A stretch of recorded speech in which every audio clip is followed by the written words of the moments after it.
There we go. Now we are live. Yeah, we were having a conversation thinking we were live and we weren't live, but we are live. So, welcome everybody who is here early. We are looking forward to hopefully a lot of productive conversation today. We're going to be joined by Bob Dunn and by Jeff Smith, perhaps among others. And we're going to be talking about predominantly our new book, Extraordinary Teaching.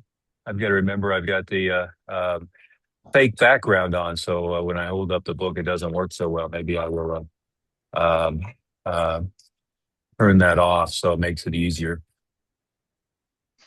It's on by default here. But Bob, you got your book there? I do. You can Uh, hold you can hold your book up until I figure out the right button to turn off my fake background. oh, here we go. There you go. That's the book. That's the book. Okay, fantastic. So we're going to be talking about that and among other things. And we have quite a few people on here live. We have quite a few people who registered to be here with us live who aren't here yet.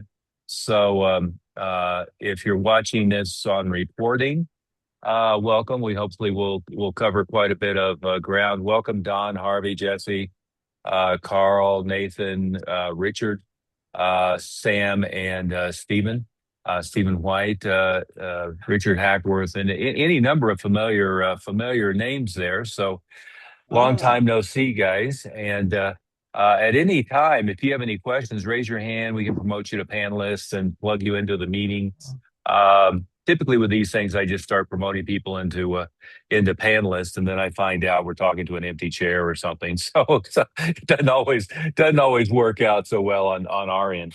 But but let's get started here as we're waiting for Jeff Smith. I'll do, like, I guess, a little bit of introduction of all of us. Bob, let's start with you. Um, Bob, you are probably the third or fourth most skilled. I will put you in the top three or four most skilled consultants on how to run a martial arts business in the industry here. Um, some people know I acquired NAPNA many years ago, which seemed like a good idea at the time. And of what I think was an office of 14,000 square foot, with close to 20 people working in the office. There's only two that were deemed worth keeping. we were the And ones making it happen. yeah, that was the person selling all the stuff, which was you, and you were fielding the incoming calls as well. And then it was we tease him, the guy in the basement behind the scenes, Merrick, who's our designer slash web guy slash tech support slash anything we can't figure out, we get Merrick to figure it out for us. Yeah, Um, we did a lot but of. the number of schools that you have personally held their hand, worked with, and helped focus on over the years is well into the thousands. I don't know how many you've talked to over the years, but you've certainly helped well over 1,000. So for what, 16, 17 years now? I mean, some ridiculous amount of It's time. actually going on 18. Yes, sir. 18 years. There you go. Yeah, I There you see go. a I few was names in here too that I've chatted with quite often. So some familiar it's, names. yep. So this is Bob Dunn, a NAPNA transitioned to martial arts wealth refugee who's been working with martial arts school owners for coming up on 18 years. Yeah. Uh, who, if you can tell by his wall there, loves to scuba dive and has a deep romantic relationship with his dog. I So, don't know, deep, but it's been. yes, yes, yeah, yeah, purely platonic, I must say. But but moving along, we're going to be joined by Jeff Smith, and many of you know Jeff Smith. The familiar names that I see on the meeting already will be familiar with Jeff Smith. But he's one of the rare. I follow discussions on Facebook all the time of who was the best fighter, who was the best point fighter, who was the best this and that. Well, that's him. Jeff Smith in his PKA hat, with who is director of sports operation. I was just giving your background there, Master Smith. But what I say about this is I see all these discussions online, like who is the best fighter, and you know, recently the names that come up are Bill Wallace and Benny Urquidez, and I always chip in and say you were better than any of those guys. It doesn't really matter at this point. You were all phenomenal, but you were both the number one point fighter in the country. You were the U.S. PKA light heavyweight champion, and you were the Don King on the Ollie Frazier undercard heavyweight champion, beating up Kareem Allah in front of 50 million people. So, but Matt Smith, the thing that makes you unusual is at the same time you were essentially running the Junior Institute while you were professionally fighting, which I'm not sure how you did that because you had management duties in the organization. You were training literally 35, 40 hours a week for upcoming fights. And you were actually in there running a school at the same time. So I know June Ree well enough that he didn't lose any sleep over you working 120 hours a week, but I'm not sure how you managed to survive that, in the process. I was at the same time poorly running a school and going to Georgetown University full time, and between our July 4th events, humming Beethoven's Fifth while we were performing every Sunday and everything else that was going on, I was about to drop. So, And how I can't did you, imagine. and I always wondered how you graduated with honors with having such a slave driver making you attend all the meetings and miss all your classes. You're talking about yourself, of course. Well. There's the slave driver element was, the biggest yelling in trouble I remember getting is when I skipped the Friday meeting to go to my physics exam, and I had classes on Monday, Wednesday, Friday, and the meetings were on Friday. So I just went to classes on Monday and Wednesday and skipped Fridays, but I couldn't talk to professor into moving the final. So I went to the physics final, and you were very upset that I missed the meeting I for just my. made you buy lunch for everybody. No, that was actually my innovation later. So don't take credit for my lunch policy. But No, we but were doing that at the gym. No, actually, it was they had to buy my lunch, and if I oh was yeah. late, I had to buy everybody's. And then we had the drink rule too. We made them buy drinks. That was we were like, Oh, no. Did I subliminally steal that from? yeah. Or okay. I thought that one was my idea.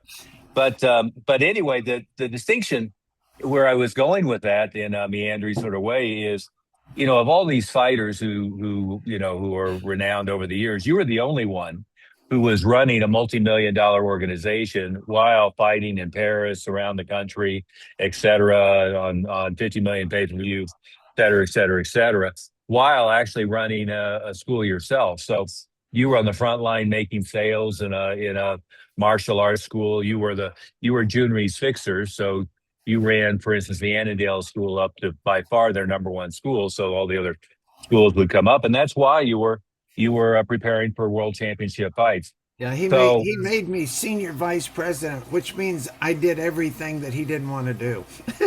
correct, correct, correct. Um, but anyway, so you have now, I don't know, 50 years of experience under your belt, plus or minus, of actually running multi-million-dollar schools, and in 1970s dollars, the Junior Institute was a multi-million-dollar operation. Inflation adjusted, you have to do over three times that. I figured out I haven't gone through the old Junior Institute numbers. I know in today's equivalent, the Annandale School is running around 2 million a year. When you were running it, when I moved to Denver, because my mission was to kick the ass of the Annandale School. And so, as you well know, you were fully cooperative. Is the Lakewood Mile High Karate School and your Annandale School were always competing for who could be ahead of each other. And in fact, we were doing a number of the branch manager buys the other branch manager lunch if whoever wins and that type of stuff. And my Lakewood school was in today's dollars about a 1.5 to $2 million school then. That's in the 80s. My five school operation was running at a run rate in today's dollars of a little over 5 million, to put it in perspective for everybody. But I'm Stephen Oliver. If you're not familiar with me, I've been one of the top marketing coaches and consultants in the industry for well over 25 years. Master Smith and I bicker like we're brothers, and I always tell him I'm just a smarter younger brother, and he's the scarier older brother. So, the but we've been working together for over 50 years in all kinds of ways, both in Washington D.C. and then now in all of our other endeavors. I started my first chain of schools in 1983 in Denver, Colorado. Grew from 0 to 5 schools in 18 months to 6 schools in 36 months. Grew to 2,500 and 3,500 students in the mid 80s before I was 25 years old. And there were a lot of pitfalls along the way, staffing and so forth. So I learned a lot of lessons on what to do and what not to do. Uh, but that organization is what now, 42 years old, Master Smith? I guess it'll be 43 this year. So 43 years old this year. Um, in the meantime, I've been one of the top tournament promoters for about 10 years in the industry. Like I said, I was a founding member of the EFC board of directors way back in the early 80s, one of their top multi-school chain, one of their top speakers for many years, and then started doing some of this on my own. But anyway, we'll move And forward. But you get, one of the things I always like to tell everybody, because everybody even now is asking how you do internet marketing and blah blah blah, and I'll say, well, Stephen Oliver wrote the first book on internet marketing back in 2000, and and 2000. I mean, that's 25 years ago, and it's one thing to know how to do internet marketing, but to be able to write a book on it back then, obviously you were so far ahead of the curve. You were doing things that people even today don't know how to do. yeah, yeah, well, absolutely. And back then, to give everybody, anybody who's old enough to remember, Google really didn't exist back then. It was Yahoo, which was a directory, so it was more like a yellow page book. And then it was Alta Vista was the top search engine, and so we were working on spamming keywords and one thing or another to get placed in Alta Vista. And AOL and CompuServe were the two primary ways of getting online. And in fact, Paul Allen, who was the co-founder of Microsoft, had sold all of his AOL stock because they wouldn't connect to the internet.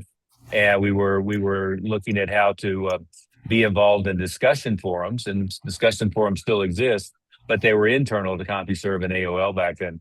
And yeah, Matt Smith, I traveled around the country. I took all the internet marketing seminars, bought all the books back then, but built friendships with all the top internet marketing people then, who are still many of the top internet marketing people. One of the top guys nowadays is Russell Brunson. Not too fairly recently, I was at his office in Boise doing a presentation for the relaunch of Dan Kennedy's company. I've worked with Dan Kennedy now for 20, 25 years, and any number of others. Dan isn't known as an internet marketing guy. In fact, he's kind of known as a Luddite, kind of the opposite of that. But then Russell's one of the top internet marketing people in the world. So we've been on top of that. And of course, the next iteration of that isn't so much internet marketing. It's what's going on with AI and ChatGPT, Claude, XAI, Gemini are making great inroads into what you would do for search optimization, how you would build websites, how you would get positioned online. Pretty quickly, I'm already there. Pretty quickly, people aren't going to quote unquote search Google. Right now, when they search Google, vast majority of the people just pick up the AI answer at the top and don't look at the website. So even that is changing dramatically, the value and the quality of the website, the material you have to have out. And Matt Smith, as you well know, for 2 or 3 years now, we've been not only on top of, but way at the leading edge of what's going on with AI to figure out what's useful there. And it's coming on quickly. For anybody, by the way, who thinks AI is going to replace a martial arts instructor in a physical martial arts school, I would just ask you to go back to 2019. And in 2019, there was panic about this new device called the Mirror app, or the Mirror. And it was a device very much like a Peloton, where a boxing instructor could be in the video, and you could watch the boxing instructor mimic the boxing instructor. Martial arts instructor is in the mirror, and you could watch and listen and mimic. Again, very much like Peloton. In fact, Lululemon, I keep mispronouncing their name because it's a company underneath it all I'm not too fond of. But Lululemon bought the rights to that during the height of COVID. And what they found out very quickly is once COVID was done, nobody wanted to train in a mirror app. They wanted to train with live human beings. They wanted to have a teacher and a mentor. They wanted to have a peer group. They wanted to have a social environment. And the mirror app went from, ton of people in the leadership of our industry fearing it was going to kill us to I'm not sure you can even buy it anymore. Lululemon turned over the support for the software over to Peloton, and I think killed it off altogether. So, if you think that a Optimus robot's going to be standing up in front of the class and exuding the human relationship that you would have with a student anytime soon, that's not going to happen. If you think people are going to sit at home and want to train from home, just roll your memory back a couple of years and figure out how pissed off people were to be stuck behind a Zoom screen during the pandemic. So I don't think we have much to worry about there. There are a lot of tools that are coming on. We're experimenting with some success and some spectacular failure with outbound voice AI, inbound voice AI, autoresponder follow-up. To a great extent, I haven't seen the AI do any better than sequential autoresponder pre-programmed. I use it a lot for writing. I use it a lot for other purposes and organizing things. But I do think there's going to be a dramatic shift in the next couple of years, and we'll be right on the leading edge of that. But anyway, Matt Smith, let's go to our book, because that's the purpose here. And I want to tell everybody, feel free to jump in on the Q&A or raise your hand. Bob, you can keep an eye on both of those things if you don't mind, so I don't have to pay attention, and Matt Smith doesn't have to pay attention. Any questions you have? Go ahead. I was going to say 100%. I mean, we'd love to hear any feedback, any questions, have you guys get involved. I mean, that's what we're here for. So it's open discussion. Yeah, and we don't have a hard time limit other than we have another meeting in about an hour and 10 minutes. We scheduled this for an hour, but if we go over that, I don't know. It may or may not cut us off. We shall see. But I want to get as much content in as possible. Let's kind of start. I'm going to assume that if you're on here, you haven't read the book, but you've gotten your copy. And part of the reason I'm going to assume you haven't read the book is that it is 400 pages, and there's an awful lot of content there. But there's really three pillars to the book. If you want to boil it down, pillar number one is retention is the most important metric in your school. In fact, we say it's the only metric that really matters. And I was having conversations with two different school owners just this week, one of which was losing plus or minus 3% of their student body every month, and another one who's losing 20% of their student body every month. And I have several of my clients who are under 2% a month lost, and some friends who are under 1% a month lost.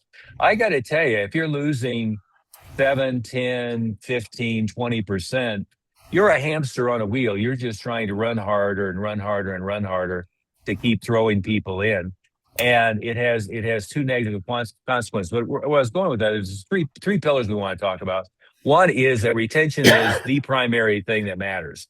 And using manual systems predominantly, all the software, I developed the most comprehensive CRM for a martial arts school that was ever invented, probably 25 years ago. And I found it never replaced some of our manual systems. In fact, it made the manual systems fall apart if we weren't careful.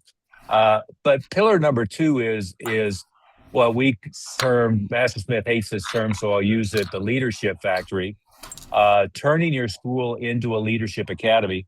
Master Smith, the reason you hate that is all these morons that are running around talking about McDojos and belt factories. And by the way, the only people who talk about McDojos and belt factories are broke people.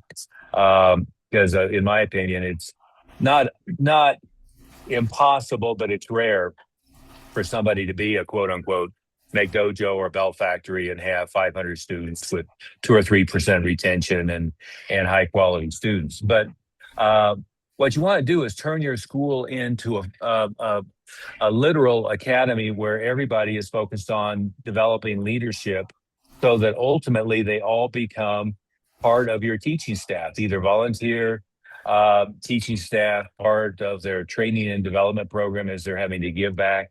And it's not an unusual concept. You can go all the way back, to the earliest personal development material in the world. I'll not go that far. Go back to Steve Covey, who freely said that the easiest way to learn some material is to learn it and then teach it to somebody else, because it's only by teaching it to somebody else that you're truly going to master it. And that's what the idea is we want to have with all of our students. The third element is pricing and program structure, but the key is not to just focus on getting people to black belt, but to second degree, third degree, fourth degree black belt. And again, whatever that means within your system. We work with Muay Thai schools where we have to help them create a ranking system. We work with BJJ schools where we have to help them create intermediate progress levels so that they're not waiting 2 years for a student to move forward. I mean, it's one thing to have a 9-year black belt; it's something else to go beyond a 60 to 90-day progress cycle. So what we want to do is talk about those three pillars. One is retention. Two is developing your school into a leadership academy. And then third is really developing your high-level students, where ultimately, 25 to 50% of your student body should be black belts. You've got to constantly have new white belts coming in, but you want to have that top end really solid. Matt Smith, let's start with retention. What would you add to that about? I just introduced it as a concept, but what would you say about retention? Well, the funny thing about retention is, of all the schools I've ever talked to, which is thousands, I've never had an instructor tell me he was a bad instructor, and very few even admit to a bad retention. They always want to blame it on the marketing, which in reality. No matter how many students they're getting, the reason usually 99% of the time, the reason they're not growing is because they have more people going out than coming in. And, the key to growing your school is to keep the ones that you round up. You got to be marketing, but you got to hang on to those students. I'll say it's easy, but for a lot of schools it's not. It's easy to convert an intro into enrollment in just 2 lessons, but when you're talking about converting them to a 4-year or a 6-year program, that's beyond most of 99% of the schools. They can't phantom anybody doing that. They're saying, no, we don't do, they either don't do contracts or they do some 3-month, 6-month or some, facsimile, rather than first put them on a basic program to find out how serious they are and if they want to be a black belt. And the only way to convert somebody to a black belt is, number one, is to retain them. But as you know, what we found out is once they bought into the goal-setting concept of becoming a black belt and they visualized becoming that black belt, and we had them put it in writing, now all of a sudden it was easy to convert them to a black belt program. And we found that the ones that we converted to the black belt program were not the ones that were dropping out. It was the ones that we didn't convert that dropped out in a couple weeks or a couple months. So it's a combination of tracking your students on a daily basis to make sure if they miss a class, you're staying on top of them. But you got to teach good classes. And of course, as I said, I've never had one instructor ever tell me they were a bad instructor. I never had anybody admit to the reason the student dropped out was something they did. It was just that kid or that student was lazy or had something else to do, or they couldn't afford it, they come up with all of these excuses. And of course, we know excuses are like noses. Everybody has one, right? But if they stay in there, and that was the The cleaned up version. Yeah. and and so what we found out is getting them into black belt training, into a more advanced training, getting them to set a goal, tracking their attendance with attendance cards, and physically touching those cards on a daily basis. And getting the students to buy into the goal concept of visualizing it and putting it in writing. And then just don't screw it up. Just make sure you're teaching a good curriculum and you're keeping the students motivated. Yeah, and Matt Smith, a couple points of clarity for everybody is sometimes people hear program, black belt, one thing or another, and what they think is, oh, what they're saying is sign them up to a long-term contract, and that's the way you get them to pay, and that's what they're talking about. No, it's not what we're talking about at all. Well, what the components are of retention, I think, are simple elements. Number one is most people, you lose them in the first 4 months. Number one, you don't get them comfortable with the staff, what their names are, who they are, building enough of a rapport so they feel comfortable with those people. Number two, they don't get familiar with the other students in class. So far from being, afraid to let their friends in class down by not showing up, they feel kind of awkward about walking into class. Number three is they come in with short-term expectations and short-term goals. They are looking at this, so let's just try out this karate thing or martial arts or grappling or whatever it might be. They don't really come in with a vision of what is a black belt, what could I personally attain.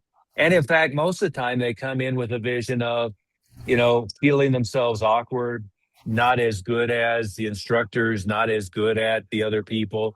When they look at students who are in the school, whether it's the instructors or other advanced students, they go, oh, wow, they must have been really athletic when they started because look how good they are. And what we have to do is we have to get them over that. We have to get them into a high level of comfort. So holding their hand all the way along the way, and that's multiple components. Gifting is one component where, delighting and surprising them with unexpected things. Not nickel and diming them is another component. Making sure the focus is on the relationship, not on money. Number three is really teaching them multiple times in simple chunks how the process works. So teaching them, here's where you bow, here's what the flags mean, here's why this is there, here's what we're doing. As a reminder, the instructor's name is, and so forth. But repetitiously and in small chunks, getting them comfortable with the process. And then recognizing the only point really of those first 3 months is to help them set a long-term goal to follow through and be at this long term. And so that's a whole goal setting process. Most people don't come into a martial arts school having a mechanism for themselves on how to set goals, short term or long term. They're just kind of floating along as day by day goes on. So it's incumbent upon us to teach them, goals must be smart, specific, measurable, attainable, realistic, and tangible. They've got to be in writing. There's got to be a deadline. You've got to use multi-sensory visualization, see yourself attaining it, feel yourself attaining it, get emotional content. All of that stuff is stuff that somebody has to be taught. And we want to teach it early on because the way that they're going to be successful with this long term, the way that we're going to be successful retaining a student is for them to transition from this being something that's fun that I'm trying out to something where I really visualize myself being like the instructors, being like the senior students, and are really willing to dedicate and do that. And there's a renewal process there that we go through to convert to a longer term program. But what I would say is the key isn't the contractual side of things. And I've seen schools that, have good retention that don't have that in place, but I've never seen anybody who has good retention who doesn't focus on several things. build high level rapport early on, get them super comfortable with all of the people in class and the instructors. So it's relationship, making sure they really feel good with the relationship, and then walking them through the steps so that they can go from this is a short term thing to really picturing themselves as a black belt, as somebody who's successful with this, as somebody who has really done that. All of that is accomplished in the first 4 months. And Matt Smith, my feeling is 95% of the effort, 90%, 5% of the work on retention comes in those first 4 months. If I do those first 4 months correctly, then it gets easier and easier and easier and easier. I very rarely lose a blue belt or a red belt who's committed to train to black belt and beyond, but we often would lose a gold belt who hasn't made that commitment. And again, where I get in trouble in the industry is like when I did some of these mini boot camps, I tell people, aside from how good you think your black belts are, most of your students suck. And then they get mad at me about that. And I say, well, let's look at your numbers. If you're losing, 10% a month, that means 40% are gone within 4 months. 100% of them are gone, statistically within 10 months. And so that means your students never had a chance to get very good. And so if they dropped out at gold belt, they went from having no talent to minimal talent back to no talent in their cycle of interacting with martial arts. It doesn't matter how good your 1% are. What matters is how good most people that you touch, how much they've developed along the way. And that if you can get them from year 1 to year 2, from year 2 to year 3, year 3 to year 4. What would you add to that, Master Smith? Well, the problem that I see in most schools. You're muted, Ben. You hit mute there. The problem that I see out there with most schools that and even with these martial arts advisors that are out there, they tend to be one-trick ponies. They've got their one thing that they think that if they teach you that, you're going to be successful. We found that wasn't true. We've tried to teach parts of our program to people, and even though their gross went up minimal, but it went up a little bit, it's not the numbers that we're doing now with our members, which is doubling, tripling, quadrupling their gross, where we have schools that are doing over 100,000 a month now. And the reason for that is we teach everything from A to Z. And the reason most schools don't succeed is that they have to treat their school like a business. And for most of them, they treat it like a hobby. They treat it like their training school, where they're just they're working out with the students. You remember when you were with me at the Junior Institute, we made the instructors, not only keep all of the stats, but every month they had to do a monthly report. They were doing bar graphs and everything to tell about the increases, percentage of decrease. And they had to put a whole report together, just like any corporate executive would have to. And when you learn to keep numbers, you've heard the expression, what gets checked gets done. And if you're not checking yourself on all of these phases of the business, you don't know where your biggest hole is, where you're losing everybody. We know from talking with schools, and Bob, you're usually the first line of talking to them.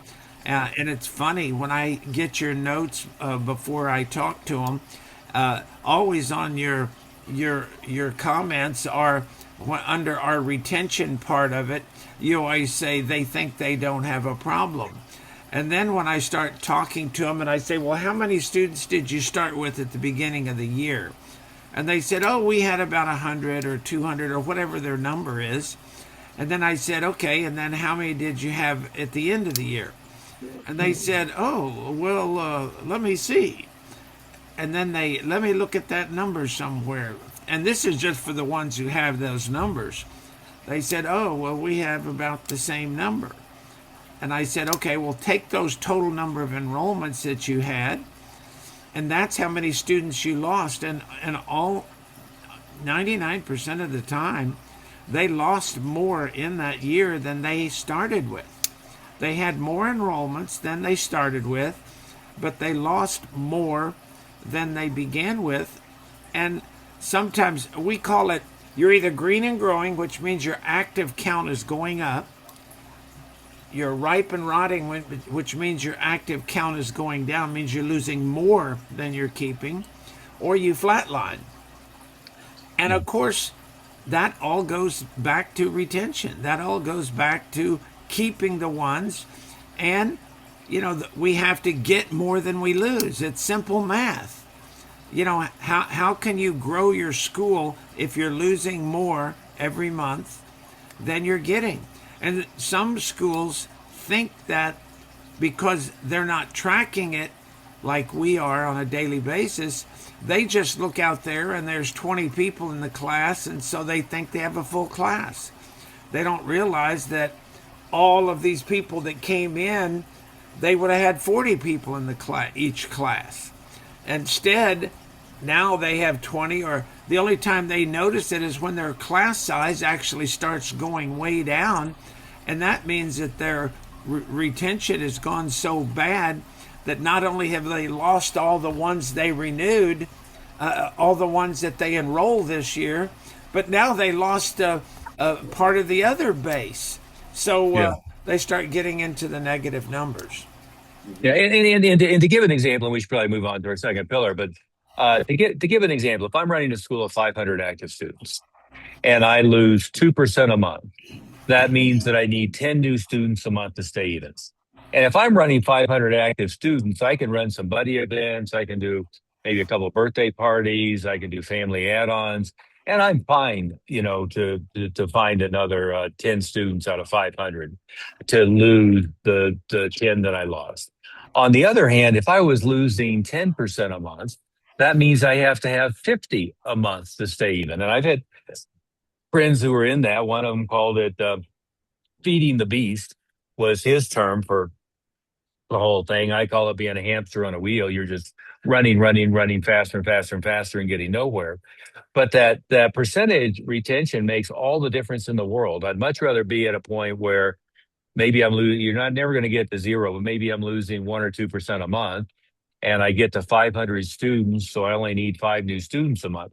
And the other thing, Matt Smith, you mentioned, everybody just thinks that they got more new students in, they'd be fine. And the other thing that's happened, and COVID, I think, broke people's minds, and to a great extent, the industry hasn't recovered. Everybody thinks all of their marketing is going to be social media and Google. And they forget that there's the local elementary schools, the local daycares, there's the local employers, there's the big events in their area. They forget about all of that. They forget about host parasite relationship type of things, community outreach. They also forget about just grassroots guerrilla marketing. Part of the way I built my schools back in the early 80s was lead boxes. I probably had 500 or 600 lead boxes out and people working them full time.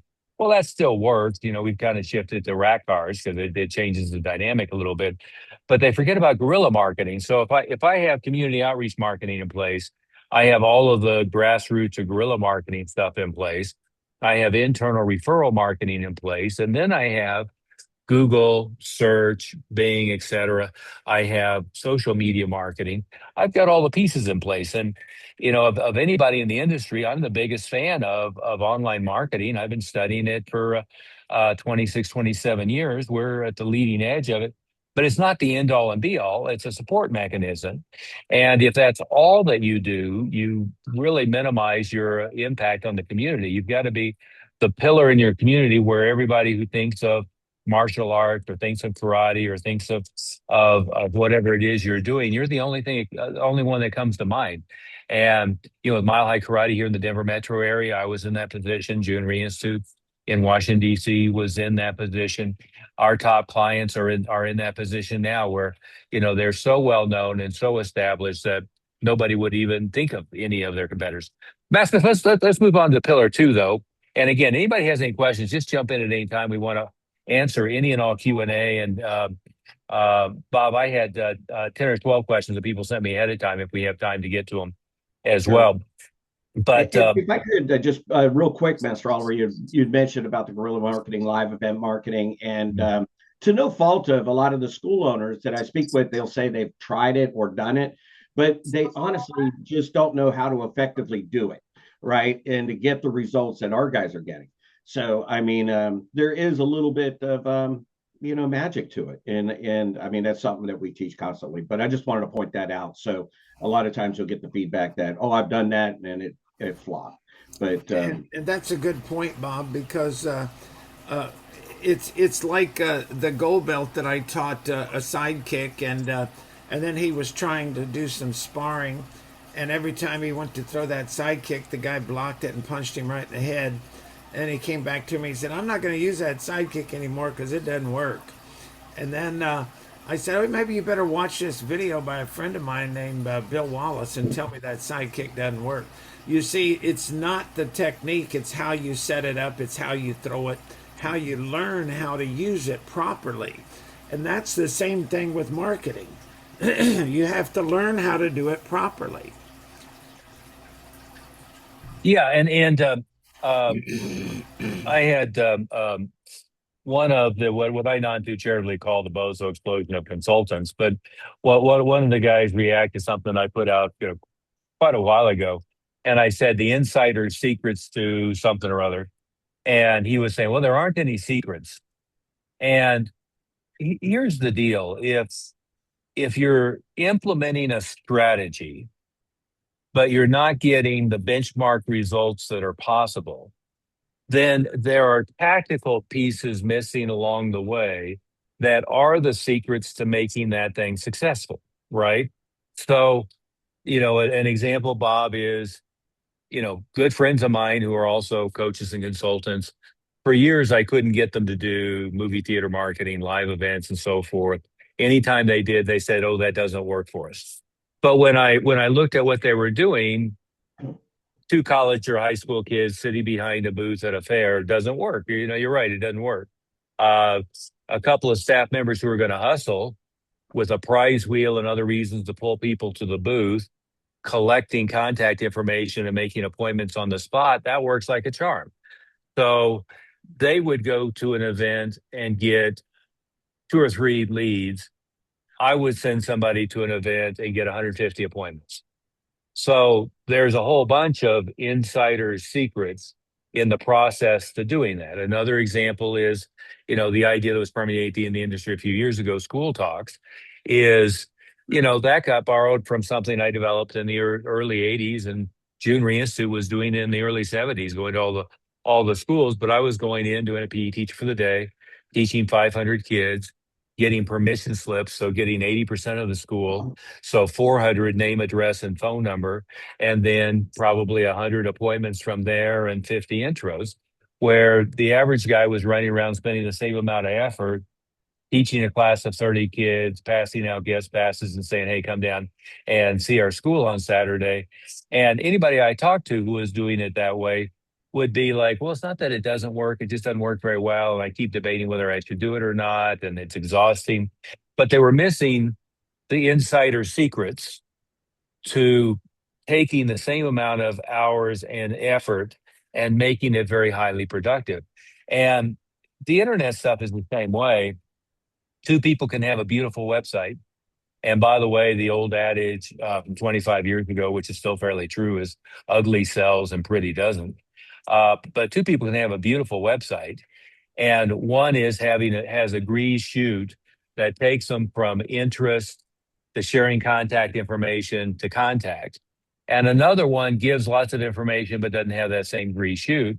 And the differences will be 100-fold. One will be generating leads, generating intros, generating students, and the other one won't be doing that. So at each stage, the insider secrets are subtle, not dramatic. It's what it takes to take that effort, whether it's teaching and retention or whether it's a marketing activity, and make it work. But anyway, Matt Smith, we are going to run out of time as usual if we're not careful. Let's go to pillar two. Go ahead. Mr. Hackworth, the question. I got a raised hand. Go ahead. I don't know how we get and Richard, if you're Let me allow. online. Oh, What? I hit allow to What? talk. So I think I put him in as a panel. Am I there? You're there, sir. Yeah, you are there. Just promoting to a panelist there, Bob, and he can be on video too if he wants. Yeah. Let's see here. Yeah, go ahead, Richard. Good to have you. And by the way, Hey. thank you so much for being an early purchaser of the book and an early glowing 5-star review. I always very much appreciate the support. Well, listen, I just want to jump in with a couple of things. When you made the comment about the bozo explosion and stuff, I was one of those bozos. I've worked for some of the billing companies and some of the consulting companies. And when I would mention, hey, Stephen Oliver and his people are succeeding on a bigger, better, higher level than we are. And I'd always get this feedback, oh, he must be cheating people or they're McDojos or all this stuff. And then I got your books and I'm looking, I'm like, you give it away. You give away the secrets in the books. And if people are not succeeding, it's through a lack of implementation. And I think that's probably maybe a strategy of yours. Strategy is to give away the secrets and sell the implementation. Because honestly, anybody doing it is going to succeed without fail. They have to. And like I said, I've been going through with several different companies, and your content is by far the best out there. No question about it. So if somebody's sitting on the fence or they're like, well, I tried this and it didn't work you didn't try consistently. And I think a lack of effort is the only reason somebody isn't going to make it if they're following the material. It would be their own lack of effort, not the information. And I just want to say, if somebody's sitting on the fence, waiting to do this, waiting to get this, jump the fence and find your success because it's right there waiting for you. Richard, I'll take a note that we neither prompted you to jump in on that endorsement nor paid you for it. So I very very much appreciate that. And you said something very insightful, and I couldn't agree more. Is think about a martial arts school. Is if I want to learn Taekwondo, Brazilian Jiu Jitsu, Muay Thai, anything, in today's day and age, I can go on YouTube and I can find somebody halfway credible. Hell, our mutual friend, Master, student under Master Smith for many years, John Chung. I could go and find all of John Chung's videos on how to do the various Taekwondo forms and imitate John, who was maybe the best ever at doing the traditional forms. And I'm still not going to learn Taekwondo very effectively because what's going to happen is I don't have a peer group that I'm training with. I don't have a mentor that's supporting me. And I've had any number of friends, by the way, Chris Pizzo and Matt Fury, being two of them, who were in the business of selling people. He will teach you how to defend yourself and dumping a VHS tape in the mail every month, a DVD in the mail every month, and then putting an online course in the month in online every month.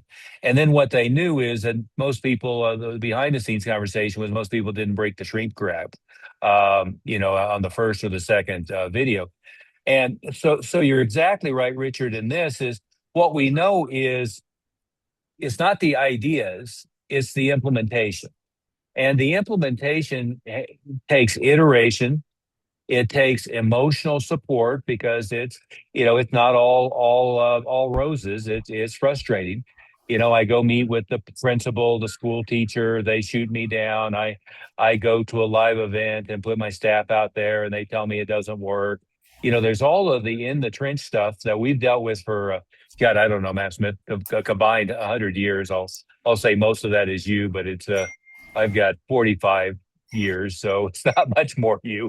We have over 100 combined. That's what I always say. And you always say most of those are mine.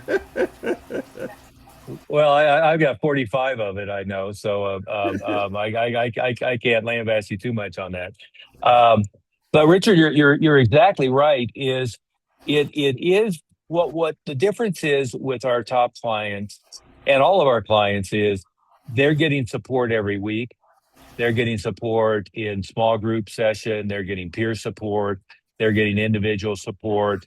And some of that is emotional. Some of it feels like counseling. And a lot of it is you did A, B, C, D, missed E, half-assed F, and forgot about, the next step. And it's really going through and diagnosing what the missing pieces are. So, anything else to add, Richard? That was certainly useful content for Yeah, us just to have. absolutely. That my comments were unsolicited, and I am a verifiable purchaser of the books because when I leave book reviews, I want to be able to give my honest opinion. So I purchase a book and leave a review. And if they don't have the books yet, start with that and then work up from there. And it's like you said, the support system in place and everything, they can't help but succeed. And I hope that any of the misinformation that's out there passes their ears and that they follow common sense and just do what's necessary. Because I see too many guys, and that's what frustrated me of, working with a couple of the billing companies and handling some of these accounts. When I talk to people on the phone, well, we tried that. What do you mean you tried that? You mean you did it twice? No, you have to do it consistently. So, that's where people are going to make and break themselves. And I Yeah, just hope that people will take that action and come on board with what you're doing. That's a good yeah. point, Richard. And a lot of the billing companies, just because they collect money from schools to help them with their school, they think they know how to run a school. And most of them have never run a martial arts school, but they're given advice on how to do it when they've never done it themselves. Uh, and that's why when Master Oliver and I say we have over 100 years combined, at least 85 of those are running martial arts schools, not just learning and teaching the business to our multi schools that we've done, but we've helped many schools become those $1 million plus martial arts schools that are doing over 100,000 a month. So we've learned how to actually get this material across to people, and that's why when we put the book out, as Master Oliver said, we wanted to reveal all our secrets. We didn't want to hold anything back. Unfortunately, not everybody can read a book and interpret it enough without somebody actually walking them through it, and that's why we have our program. Our mastery group that actually has weekly meetings, just like a training. You go to class and you learn all this stuff that's in the book, but some people can pick up from reading that book and upgrade their system and upgrade their school quite a bit. And others, they'll read it and they'll go, nah, I did all this, none of this works, because exactly what you said, Richard, they didn't know how to implement it properly, or they were too lazy to implement it. Well, the other thing I And would say is the shift has been from the billing companies to agencies. Right. So now what's happened is industry is overrun with Facebook and or Google ad agencies, and they often don't present themselves that way up front. But it's everybody saying, "We'll go get you, 30 new students or 50 new students or 100 new students." But really, what they're doing behind the scenes is, in most cases, handing off to somebody in the Philippines to manage AdWords accounts or to manage Facebook accounts, but then they're giving business advice, and the best of the ones giving business advice in that situation, maybe they had a success story of their own school, and they built their own school up. And with one school, it's very difficult to distinguish whether it was personality, the perfect location, or if it was truly systems that they had in place that were replicatable. In Master Smith's case, he was running the Junri Institute, a multi-location, 11 and then 13 locations spread throughout the Washington, D.C. area. I was running Mile High Karate, 6 that I owned outright, and then up to 45 franchises, and then hundreds of clients that were replicating the systems through. So it's a very different beast if you develop systems that are replicatable and have over and over and over produced schools of very high quality. And, even using the term $1 million schools. I mean, we have probably 10 schools that if they work hard, shoulder to the grindstone, whatever the term is, they'll be on track for 2 million this year. But they're going to be on track for 2 million with 300 or 400 active students, 400 to 500 average revenue per student, 2%, maybe 3% a month dropout rate, and super high quality Taekwondo, Brazilian Jiu Jitsu, Muay Thai, whatever it is they do. We've got a $1 million school owner that I just talked to a couple days ago in California that's a fight school, Muay Thai, fight team, as hardcore as you get. Another former world kickboxing champion.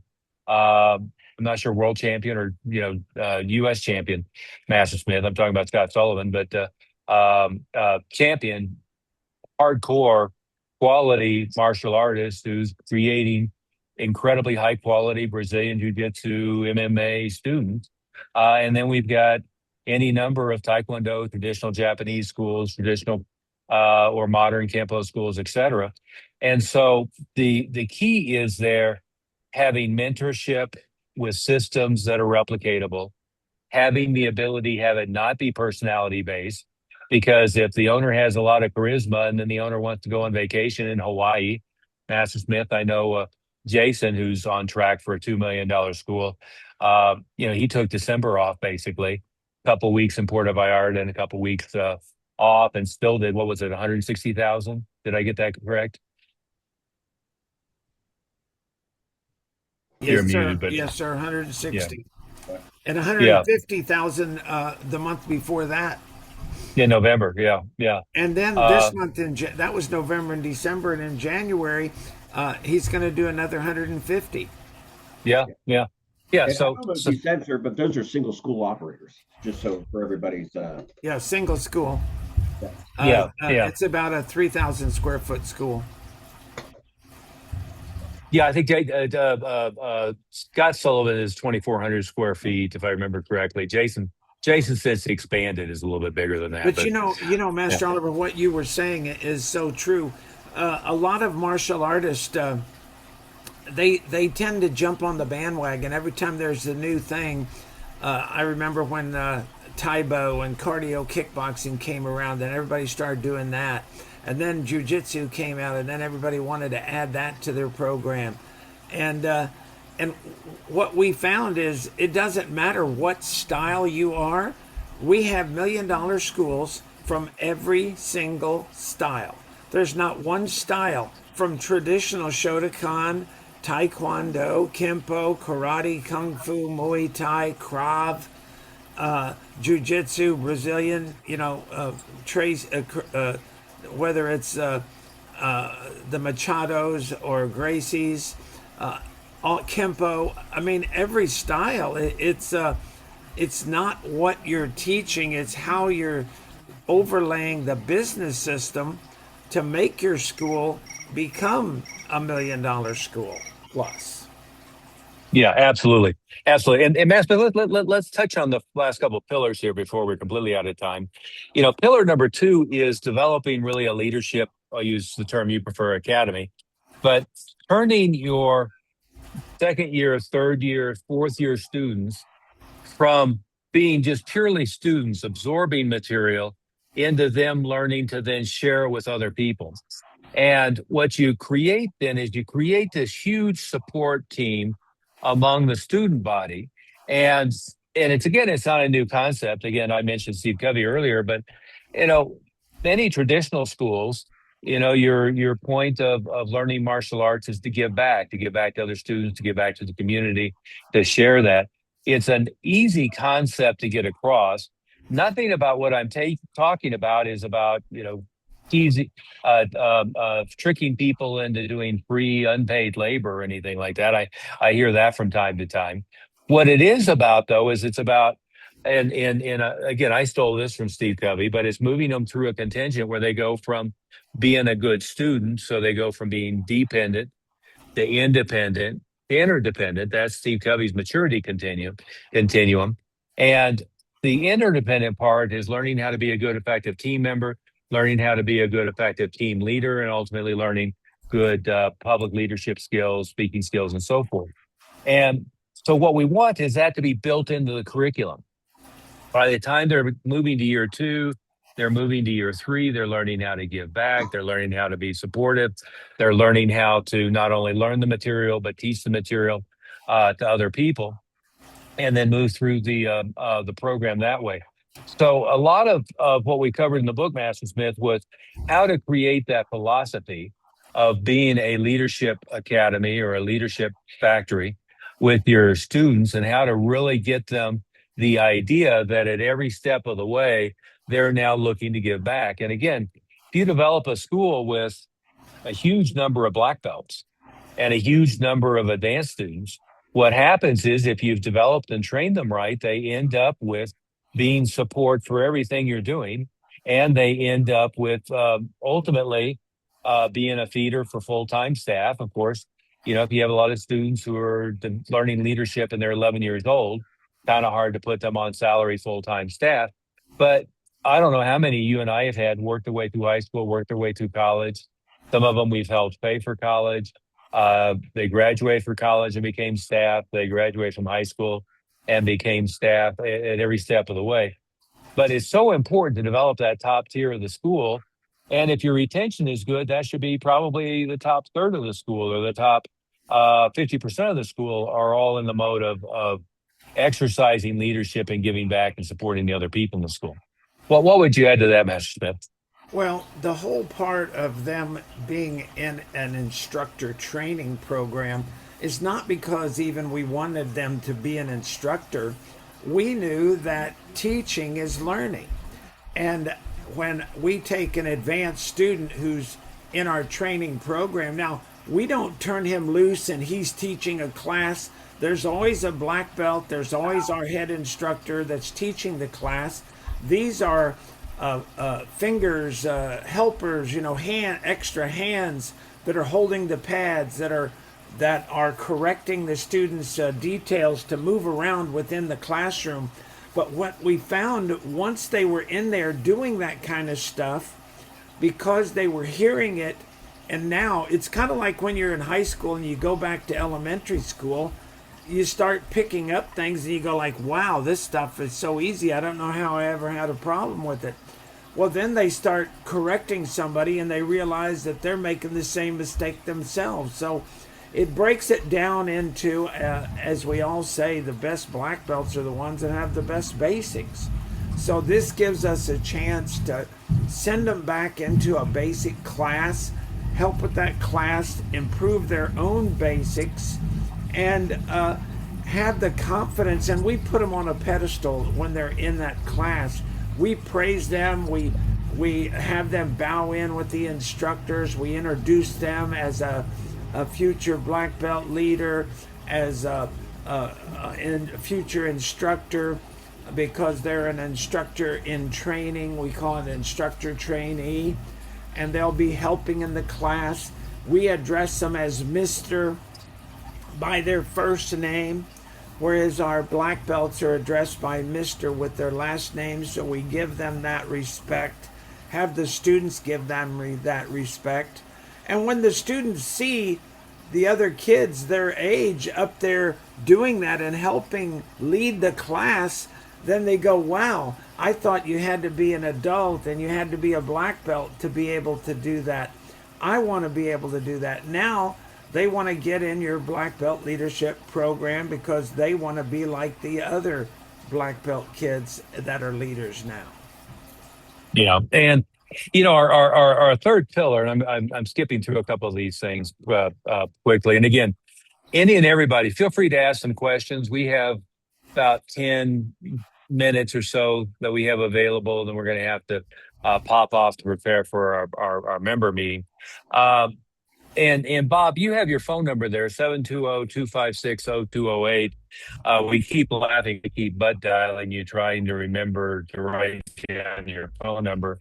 You would think that we've been that number now for what, 12 years. You'd think I'd have it memorized. Yeah, time, yeah. But probably more than that. We I shifted have from the memorized. seven. What is it? the 727 number. We Hey. shifted from the Tampa number to the Colorado number. Yeah, Um, remember the but memory's the second thing to go. But I do know that you wanted to take time, right, with Master Smith to speak with everybody, especially everyone here that's on the panel.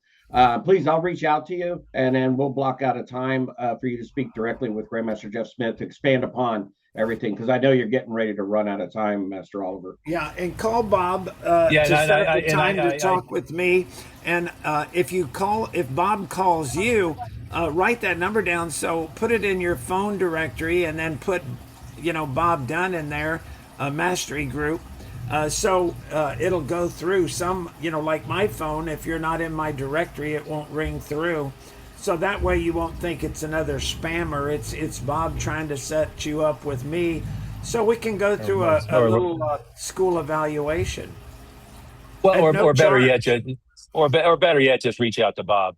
And Richard, you had brought up kind of what we do behind the scenes, and you're exactly right. I mean, the last book that we put together was a simple steps to add 100 students. It's got, you know, not everything you could possibly do in marketing, but it's got all of the live events, pictures, real results, Facebook advertising, the cost per lead, all the details, Google advertising, what the website should look like, all of the details. It's got community outreach with elementary schools and so forth. It's got, I mean, almost anything you could need to market your school. And then the Extraordinary Teaching book has all of the keys for retention and so forth. But again, what we find is implementation is a bit, is it really requires a teacher and a mentor who's been there, done that, to support and look over your shoulder. It takes having a peer group of other people who are going through the same process, having emotional support in a positive way, and having somebody willing to hold you accountable and kick your ass to really achieve that. Master Smith, you certainly had that all along the way with your various teachers and mentors, Junri and Nick Okinas being among them. I certainly had that with them, including you. And you were more in the kick your ass than give emotional support side. But I will, I will certainly say that I've been had many fine mentors along the way who have kept me on track. But it really takes that. Again, I think it's just like you're a student. You know, you wouldn't send a student home to watch YouTube videos and think they're going to learn Brazilian Jiu-Jitsu or Taekwondo. What they really need is you or one of your teachers looking over their shoulder, giving them support. They need reward systems, recognition, peer support. They need to be able to watch peers who are doing better than they are to catch up to them, and frankly, see some peers who aren't doing as well as they are to feel like they're making progress. What we have in our program, we've just recently added, for those of you who are what we would term a small school. And a small school, by our definition, is under 100 students. We have two different ways in the front door. One is we do a 6-week to add 100 student program. It's short term, like it says. It basically follows that 6 simple steps to add 100 students book. It's how to implement with grassroots marketing, live event marketing, et cetera, et cetera, et cetera. It's, yeah, there you go. It's the ad for it is on the back of both of the books. That's an easy way to get started, low obligation and so forth. And if you go to 6weekstoday.com, you can register for that online if you want to. The other thing we've implemented specifically for small schools is what we call Small School Accelerator, which is a form of our coaching program. It doesn't include our live in-person meetings, which have included behind the scenes at West Point, behind the scenes at Annapolis, behind the scenes at Disney. Oftentimes we're behind the scenes at one of our Black retreats.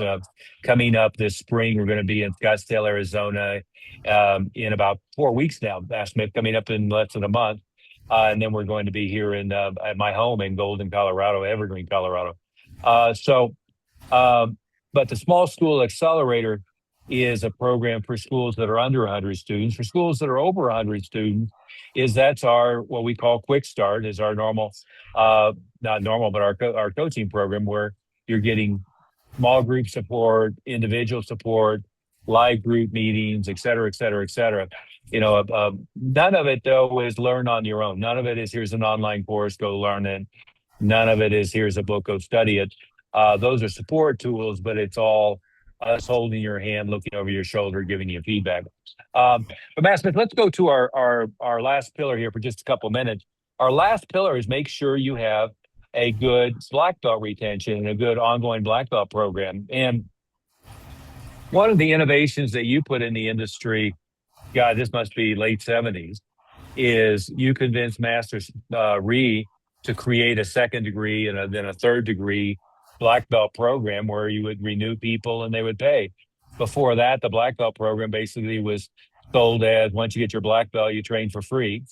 And the That black was belt program, actually early 70s, Master early Oliver. 70s. There you go. There you go. So it was when I was in middle school. uh,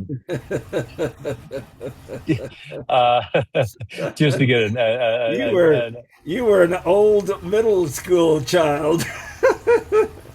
Yeah, you were only 19 then in middle school. well, I graduated high school in 1978. So, 4 years back, 74. You said early 70s. That would have been, we Yeah, called it junior high school. it was 73, 74.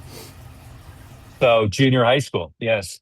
But the idea is create a second degree program, create a third degree program, and Master Reed's take on that is they're all dropping out already. Why would they continue? And in fact, the Junior Institute at that time was mostly populated with professional fighters because you had the stable of fighters, and then most of the other black belts weren't around. And once you implemented, here's a second degree program, here's the classes for second degree, and here's the curriculum, all of a sudden, miraculously, black belt retention skyrocketed and the blood dropout rate plummeted. And that's Um, how actually Gordon Franks came about. Gordon Franks was a white belt that June Ree came up through the whole training program and trained with the other black belt world champions and stuff, and became the first super lightweight world kickboxing champion in the PKA. Yeah, yeah. But later on, my next innovation was I shifted to the black belts were still testing every 3 to 4 months.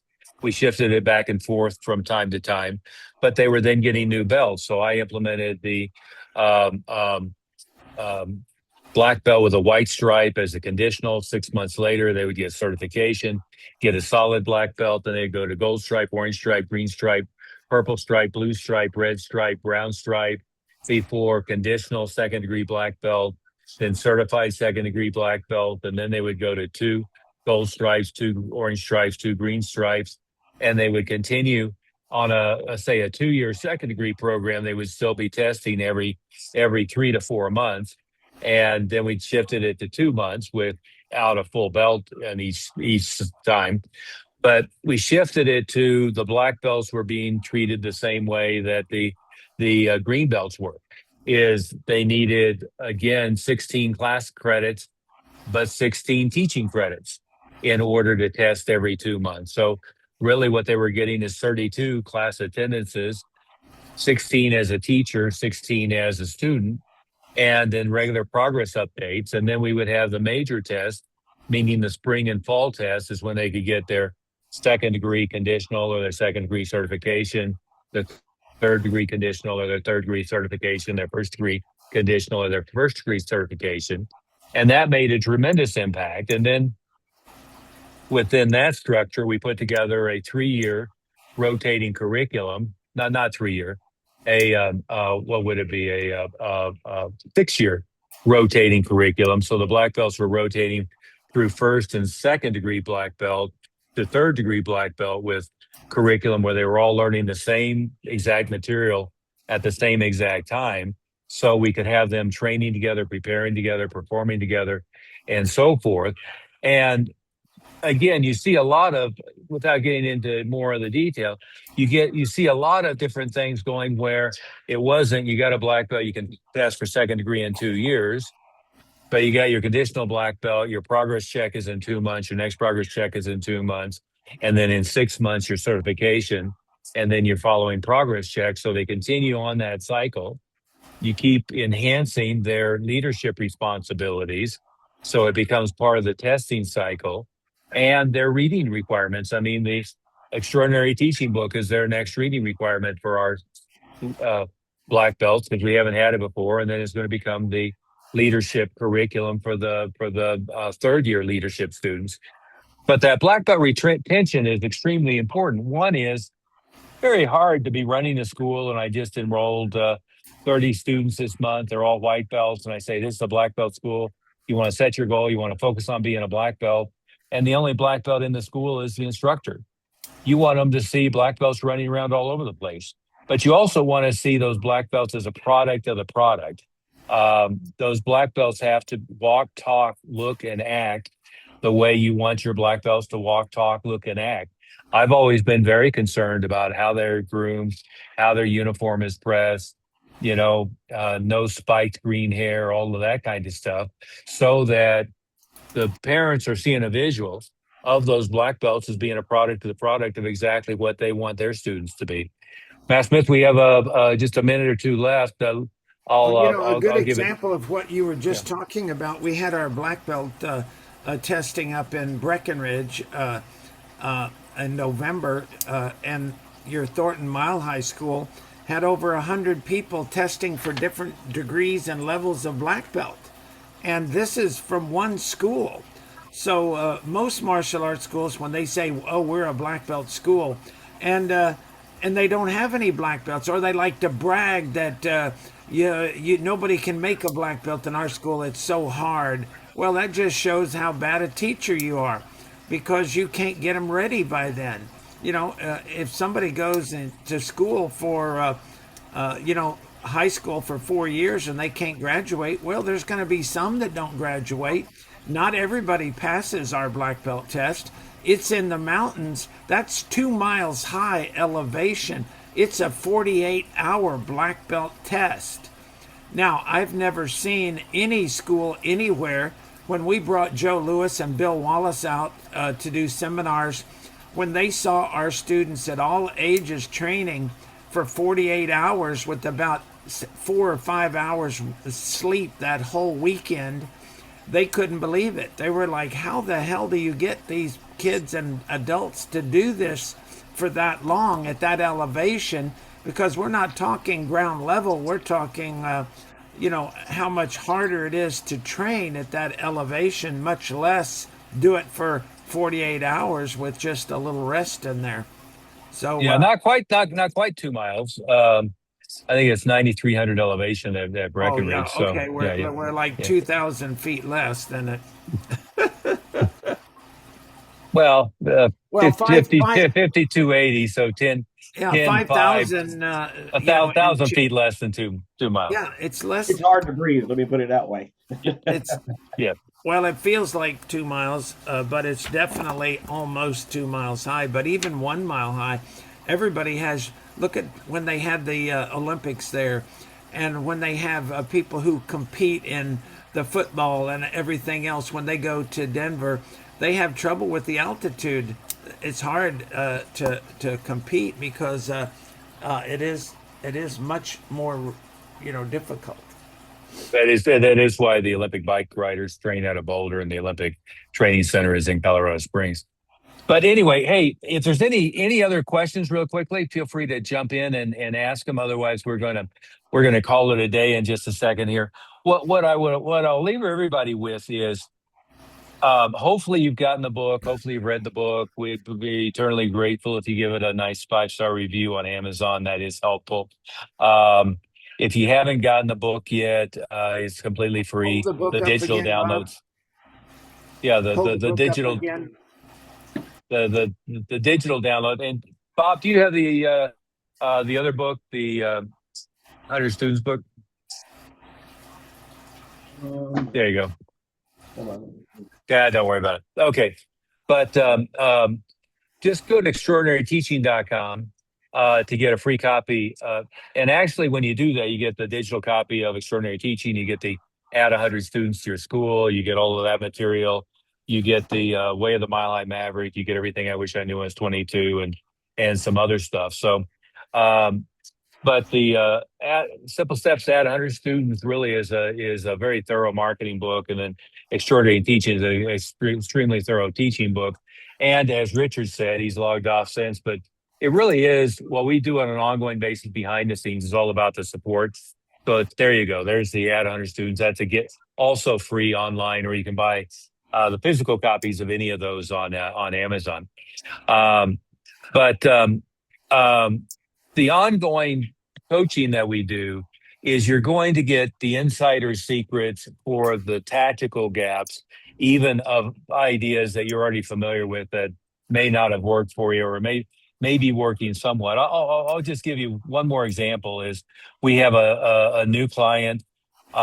They actually have access to 30 different elementary schools in their area in Texas, but their conversion rate has been very weak. And the missing component was they weren't doing a good job in the individual elementary schools promoting the program to get the kids to participate. And so there's only 3 or 4 different steps that they were missing, but those are the difference between, for instance, a school with 500 kids, they were doing an after-school enrichment program that they would get maybe 10 kids in. And if I was doing it for one of my schools, we would get 100 kids in. So, that's a tenfold full order of magnitude increase in the participation rate. Their conversion from the participation to enrollment was actually pretty good. But if you tenfolded the amount of participation, you would tenfold the number of enrollment. And oftentimes people have the right idea. Maybe they learned it from one of my students over the years, one of Master Smith's students over the years, but they didn't quite get the piece that really is going to help it skyrocket. The same thing is true on teaching. Is you really want to go through and measure your classroom retention, and by that I mean in any given month, how many people dropped out that month. And by dropped out, I don't mean they called you and canceled their contract. I mean the last time they attended class was in that month versus how many active students did you have in that month. And of course, if you average that month after month after month, you're going to get a more accurate number. But for instance, if I have 300 students and I lost 30 people, I had a 10% dropout rate. And if I have 300 students and I lost 15 students, I have a 7.5% dropout rate. If I have 300 students and I lost 3 students, I have a 1% dropout rate. And our target for our big schools is below 2% dropout rates. Admittedly, a lot of them aren't quite there yet. A lot of them are more in the 3 to 4% dropout rate.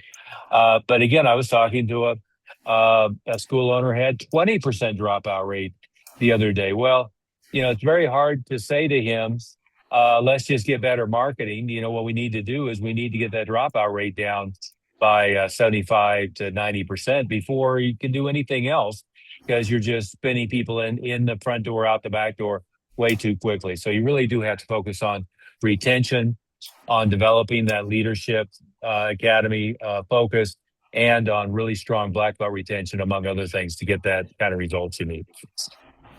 Mr. Dunn, anything to add before we call it a day and see each other on Zoom in 45 seconds? No, sir. I'm excited about helping everyone. I can't tell you how powerful the conversation will be when you speak with Grandmaster Jeff Smith one-on-one and really dive into, find some areas that can really help you explode the school.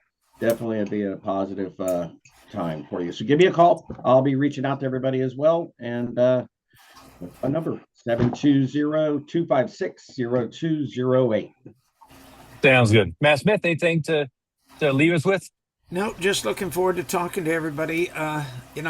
Just having that conversation will open a lot of eyes. So give Bob Dunn a call.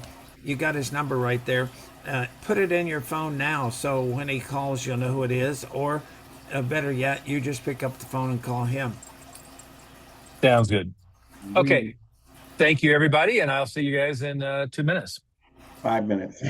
5 minutes. Okay. All right.